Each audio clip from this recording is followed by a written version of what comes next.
Hey guys, and welcome back. Go ahead and find your spot. Maybe dim the lights, get under the covers. Tonight, we're going to settle in with a story that has just the right amount of low stakes drama to help you drift off. It's a story about fresh starts, questionable life choices, and the kind of wealthy people who seem to collect problems like they're expensive art. There's a mansion, a mysterious boss, and a secret that's just waiting to make things incredibly awkward. So get comfortable, let the day melt away, and let's just float into this tale. You don't need to follow every word, just let this story wash over you as you relax. Our story begins, as so many do, with a breakup. A young woman, our narrator, finds herself at a crossroads. She had just broken up with her boyfriend, and with that ending came a familiar, nagging feeling, the need to escape. The village she called home suddenly felt too small, each corner holding a memory she'd rather forget. It's that feeling when the very air seems thick with history you no longer want to be a part of. And so she decided it was time to leave. She needed a fresh start, a clean slate, a place where no one knew her name or the story of her recent heartbreak. Her plan was simple, almost a cliche, but a classic for a reason. She would go to the city, the big, anonymous, sprawling city where a person could disappear and reinvent themselves entirely. Her goal wasn't grand. She wasn't chasing fame or fortune. She just wanted a job, a room of her own, and the quiet hum of a life that was solely hers. She didn't know what would happen, of course. The city was a vast unknown, a creature of steel and glass that could either swallow you whole or offer you the world. But she packed her small bag, filled with more hope than belongings, and held on to that hope tightly. She hoped for the best, which is really all you can do when you're stepping off a cliff into a new life. For a while, things were, they were exactly as you'd expect. The city was overwhelming, loud, and indifferent. Jobs were scarce, and the initial spark of hope began to flicker. But then, one day, a message arrived. A little ping on her phone that would change everything. It was from a woman named Amara. The message was brief and to the point. Amara needed someone to help in the house. A simple job, a lifeline. The young woman's heart leapt. She was, as she put it, so happy and nervous at the same time. Happiness because this was the chance she'd been waiting for. Nervous because, what if she wasn't good enough? What if this Amara was some kind of monster? The possibilities were endless, and her mind, of course, went to all the worst ones.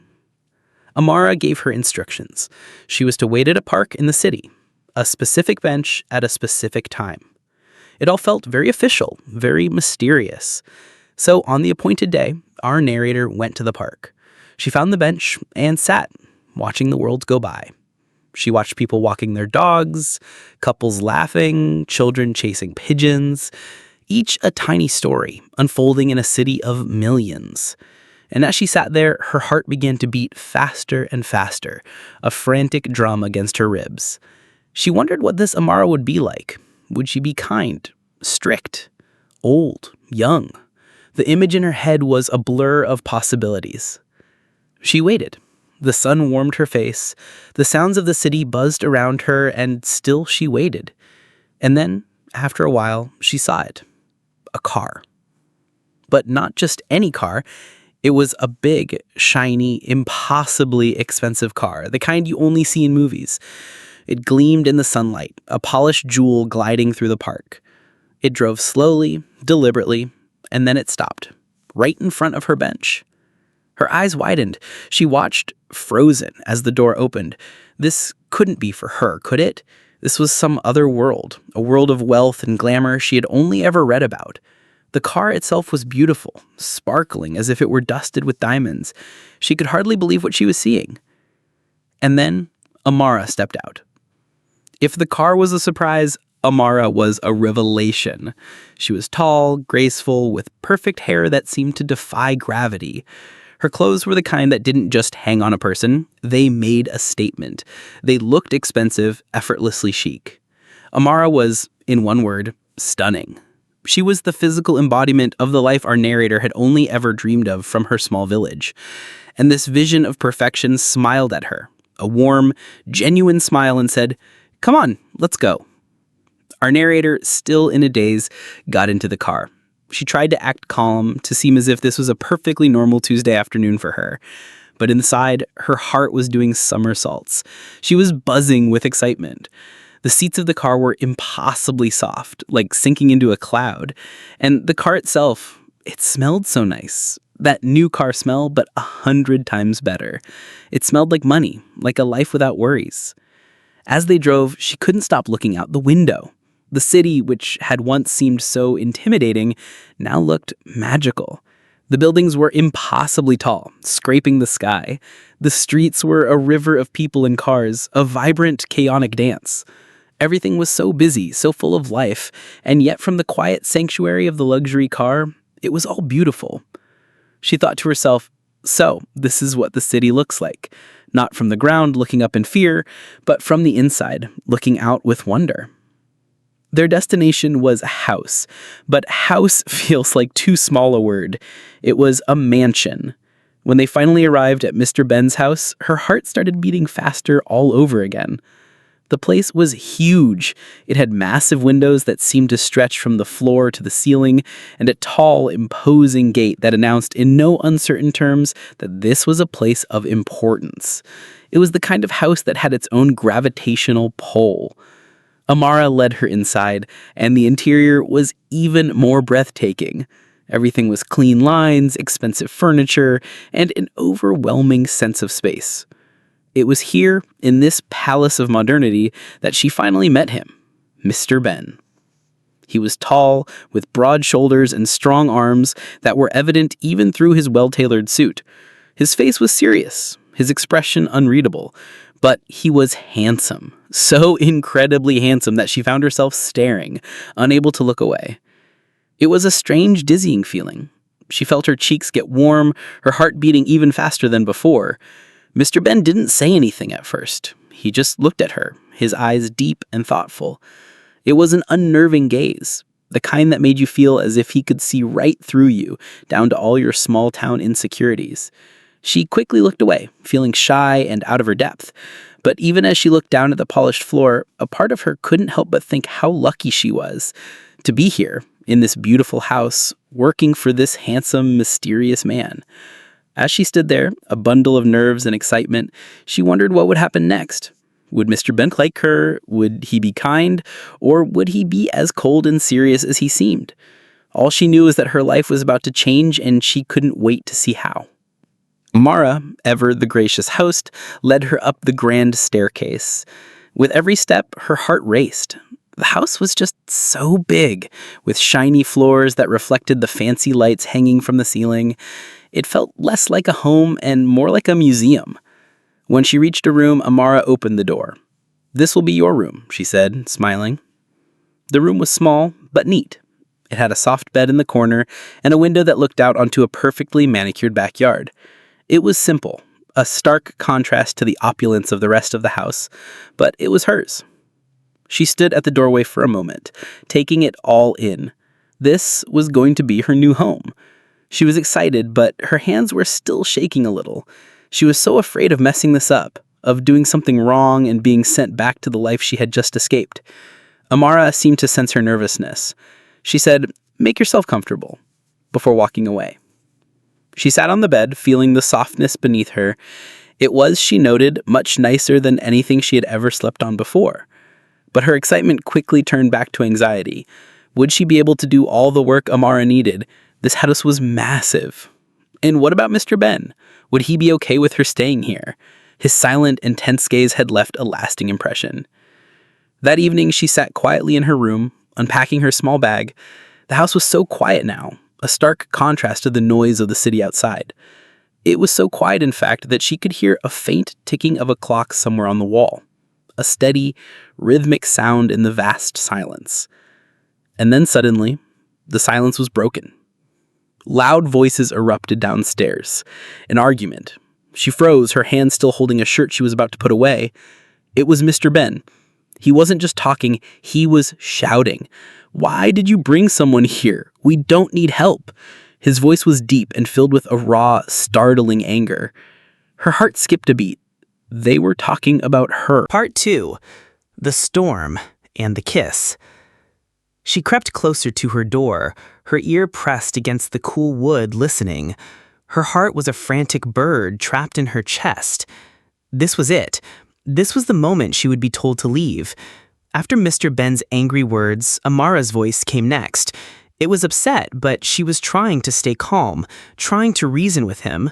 You could hear the strain in her tone, the careful modulation of a woman used to navigating a minefield. "Ben, I have too much work," she pleaded. "I can't handle everything by myself. We need help with the cleaning and cooking." It was a perfectly reasonable explanation. The house was enormous. Of course she needed help. But reason, it seemed, had little place in their arguments. The fight only grew louder, their voices bouncing off the high ceilings and marble floors, echoing through the grand empty spaces.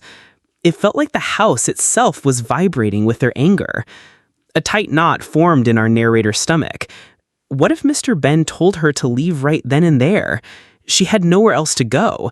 The city was still a big, scary place, and she didn't know anyone. She bit her lip, trying to hold back tears. She couldn't go back to the village, not after making such a definitive escape, not after everything. The voices continued, a volley of anger and frustration. She could hear the frustration in Mr. Ben's tone, the sharp edge of a man who was used to getting his way. "This is my house, Amara," he roared. "You should have asked me first." She retreated from the door and sat on her bed, pulling her knees up to her chest. She felt so small in that big room, in that even bigger house. All she could do was pray they would stop fighting soon. She didn't want to get kicked out, not before she even had a chance to prove herself, to show them she was a hard worker. And then, just as suddenly as it started, there was silence. A heavy ringing silence that felt even louder than the shouting. She didn't know if that was a good sign or a bad sign. Had they resolved it, or had one of them stormed out? She stayed very still, afraid to move, afraid to even breathe too loudly. She didn't know what tomorrow would bring, but she could only hope, with every fiber of her being, that she wouldn't be sent away. She sat there, hugging her knees, just waiting for the argument to continue, for a door to slam, for footsteps to come up the stairs. But instead of more shouting, she heard something completely unexpected. A sound that was so out of place, it took her a moment to process what it was. It was a kiss, but not just a kiss. It was a loud, wet, passionate kiss. A sound so intimate and raw, it seemed to echo through the entire house. Her eyes widened in surprise. She had not expected that at all. After all that anger, all that shouting, this? The kiss was long, and I could almost hear the smacking sound of their lips meeting. It was so loud that it made her cheeks burn with embarrassment. She pressed her hands over her ears, trying not to listen, but the sound was impossible to ignore. It felt like they were kissing right outside her door. In that one moment, the entire atmosphere of the house shifted. The tension, the anger, the frustration, it all just seemed to melt away, replaced by the sudden, fierce passion. She sat on her bed, not knowing what to feel. Part of her was relieved, of course, that they had stopped arguing. But another part of her felt strange, like she was an intruder, an unwilling audience to a moment that was deeply private. She shifted uncomfortably on the bed, hoping the awkwardness would pass soon. The next few months settled into a strange rhythm. Life in the house remained tense, but it was a predictable tension. Amara was always kind to her. She would ask if she needed anything, make sure she was comfortable, and sometimes she would bring her small gifts, a snack she thought she might like, or a new set of clothes. They were small gestures, but they meant the world to our narrator. They were moments of warmth in a house that often felt cold. Mr. Ben, however, was a different story. He was distant, aloof. He barely spoke to her, and when he did, it was in short, clipped sentences. He moved through the house as if she wasn't even there, a ghost in his own home. His serious face never softened when he looked at her. She often felt like she was invisible to him, just another part of the furniture. The one constant was their arguments. It seemed like every week they found something new to fight about. Sometimes it was small, something petty about a misplaced item or a missed appointment. Sometimes it was big, their voices rising to a fever pitch, filled with years of unspoken resentments. Amara would raise her voice, her words sharp and quick, trying to explain her side, and Mr. Ben's deep, angry voice would fill the house, a thunderstorm rolling through the halls. She could hear their angry footsteps as they stormed from room to room, doors slamming behind them. But no matter how fierce their fights were, they always ended the same way, with a loud, passionate kiss. Sometimes after hearing the shouting die down, she would sneak a peek from the hallway. She knew she shouldn't, but she was morbidly curious. It was like watching a train wreck in slow motion, and every single time she would see the same thing. Mr. Ben pulling Amara close, his hands tangled in her hair, and then they would kiss, or hug, or both. And just like that, all the tension would disappear in seconds. The kisses were always so loud, so unrestrained, as if they didn't care who heard them. She would watch these scenes with a strange mix of fascination and confusion. She'd even find herself smiling a little, feeling like she was watching a scene from one of those dramatic love stories. But deep down, she wondered why. Why were they always fighting if they loved each other so much? It was a confusing, chaotic cycle of anger and passion, and she was caught in the middle of it. It confused her, but she knew it was none of her business. So she kept her distance, did her work, and tried not to get involved. One evening, she was in the kitchen, washing dishes after dinner. The house was quiet for once. And then she heard it again, the start of another argument. But this time it sounded different, more intense. There was a desperation in Amara's voice that she hadn't heard before. Curious, she wiped her hands on her apron and peeked through the kitchen window, which gave her a view of the driveway. Her heart skipped a beat. She saw Amara storming out of the house, dragging a suitcase behind her. Her face was a mask of pure fury, twisted with anger. She didn't even look back. She watched in shock as she left, her footsteps quick and heavy on the gravel driveway. The front door slammed shut behind her, the sound echoing through the now silent house. And just like that, everything was quiet. Too quiet. She tiptoed into the living room, her heart pounding. She found Mr. Ben sitting on the couch, his face red with anger. His jaw was clenched, and his eyes were cold and hard. He looked up at her, his gaze sharp enough to cut. "Pack your things," he said, his voice laced with ice. "You're leaving tomorrow morning." Tears instantly welled up in her eyes. Where would she go? She had no one, no place to stay. The fear she had been holding at bay for months came crashing down. She wanted to beg him to let her stay, to tell him it wasn't her fault. But his face was too angry, too cold. He didn't want to hear anything from her. Before she could even speak, he stood up and stormed out of the house, slamming the door so hard that the walls seemed to rattle. She heard his car start, the engine roaring to life, and then he was gone. She stood there, alone in the quiet, empty house, feeling more scared and lost than ever before. A few hours passed, an eternity of silence. Then she heard the sound of his car returning. Her heart tightened with worry. The front door opened, and she peeks from the corner of the room. Mr. Ben stumbled inside. He was clearly drunk, swaying as he walked, barely able to keep his balance. His eyes were half closed, and he mumbled to himself as he made his way towards the bathroom. Then he heard a loud crash. Her heart jumped. She rushed towards the bathroom, her hands trembling. What if he was hurt? She reached for the door and slowly pushed it open, and there he was. Mr. Ben lying on the cold tile floor. His clothes were scattered around him, and he was wearing nothing but his boxers. He looked so confused, so helpless. His strong, tall figure, which always seemed so powerful, now looked weak and vulnerable for the first time. You could see the vulnerability in his eyes, a lost, broken look she'd never seen before. He mumbled something she couldn't understand, his head rolling from side to side. She froze for a second, unsure what to do. She had never seen him like this.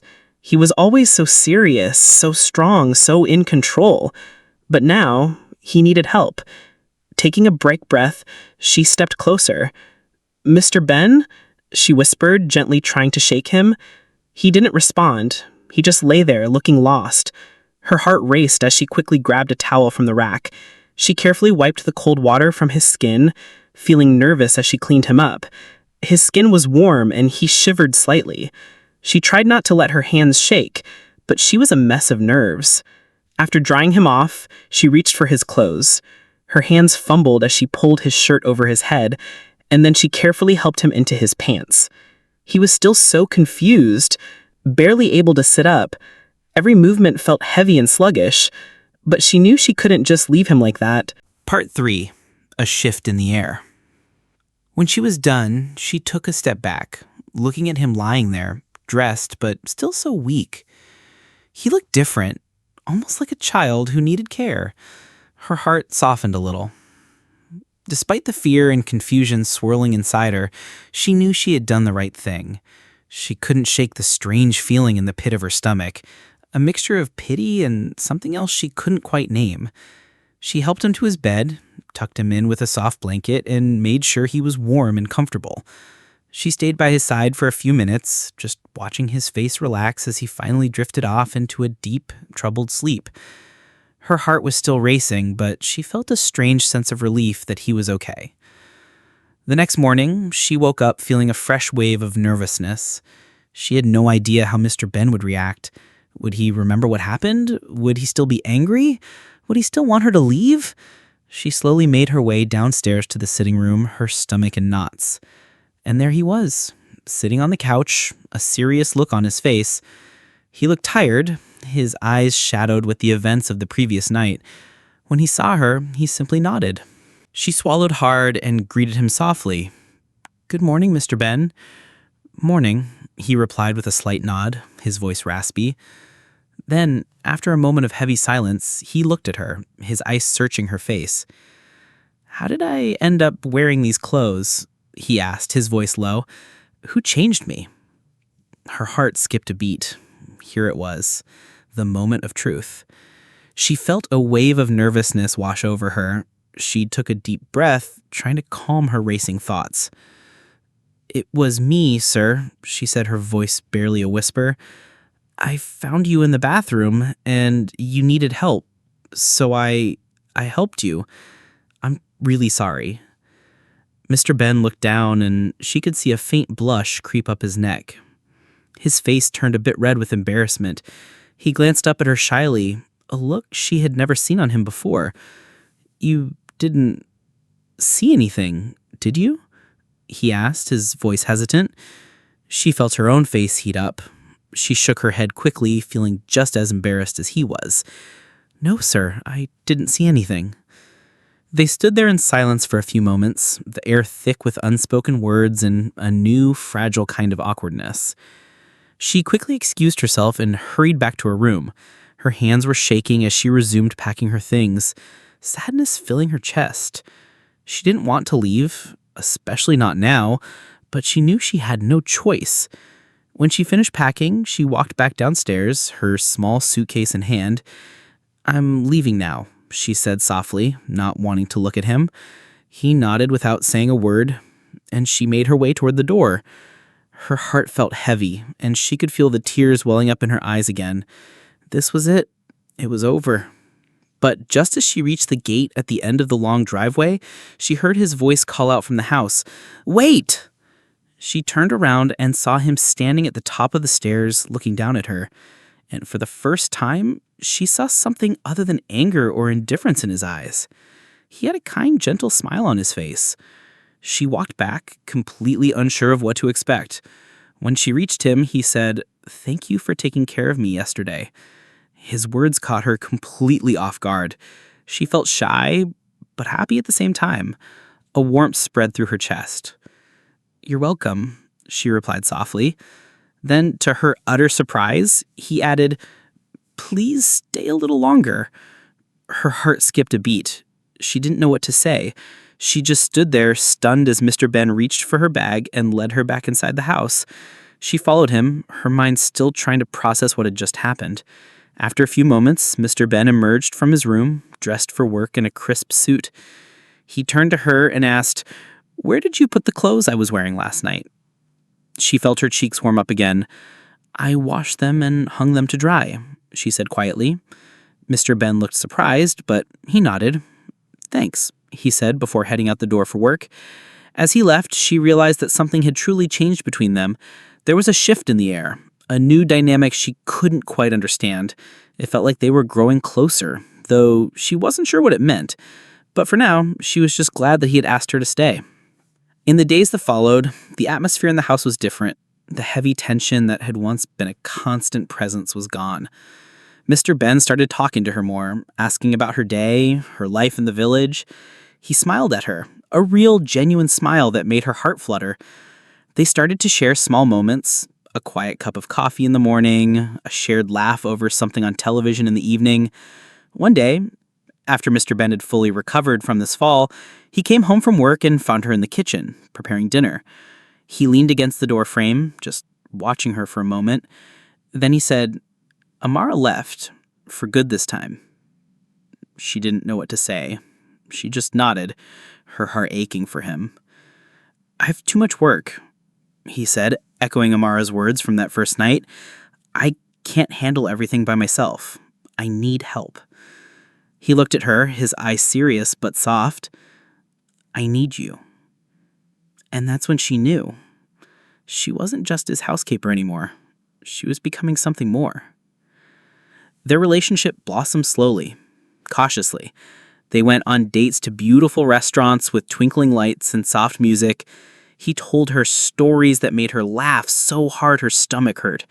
She felt like they were the only two people in the world. On the way back home from one of their dates, he gently took her hand, and it felt like something out of a dream. But deep inside, the weight of her secret still rested on her heart. She had a son he knew nothing about. Month passed. Their love for each other grew deeper with each passing day. He was kind, attentive, and made her feel cherished in a way she had never experienced before. One evening, in a beautiful garden lit by fairy lights, he got down on one knee. He held out a small velvet box, and inside was the most beautiful ring she had ever seen. He asked her to marry him. She couldn't believe it. Her heart was racing with joy. She felt like the happiest person in the world. She said yes right away, and they hugged tightly, tears of happiness streaming down her face. But as she hugged him, she felt that familiar tug of worry in her chest. Her secret. She still hadn't told him about her son. The days after his proposal were filled with a dizzying mix of excitement and fear. She loved Mr. Ben with all her heart, but what if he left her when he found out the truth? The thought was a cold knot of dread in her stomach. She knew she couldn't hide it forever, especially since he wanted to visit her family in the village again, this time as her fiancé. She was scared, but she knew she had no choice. She had to tell him. So she called her mom again. She explained the situation, her voice trembling. She told her that she was going to marry Mr. Ben, but that she had to tell him the truth about her son, Daniel. Her mom was understanding. She suggested a plan. She would help her disguise Daniel as her younger brother one last time when they visited. It was a risky plan, but it was the only one they had. When the day came to visit the village, her heart wouldn't stop pounding. She held Mr. Ben's hand tightly as they walked toward their family's house. When they arrived, her mom greeted them with a big, warm smile, acting as if nothing was wrong. She had dressed Daniel in clothes that made him look older, more like a little boy than a child. He walked up to them and politely said, "Hello, I'm her younger brother." She felt her hands tremble as she introduced him to Mr. Ben. "This is my younger brother," she said, trying to keep her voice steady. Mr. Ben smiled and shook hands with him, not suspecting anything. She breathed a small sigh of relief, hoping this would work. The rest of the visit felt like a blur. Her mom and Daniel played their parts perfectly. They ate, laughed, and shared stories, just like a normal family. But inside, she was a bundle of nervous, constantly worrying that Mr. Ben would figure out the truth. Later that evening, after they had returned to the mansion, she knew she couldn't keep her secret any longer. She found Mr. Ben in the living room reading a book. She took a deep breath and sat down beside him. "Ben, I need to tell you something," she began, her voice shaking. Part 4. The Truth Unraveled. Mr. Ben closed his book and turned to face her, his expression patient and loving. "What is it?" he asked gently. Her heart pounded in her chest. This was it, the moment that could change everything. She took another deep breath and began to explain.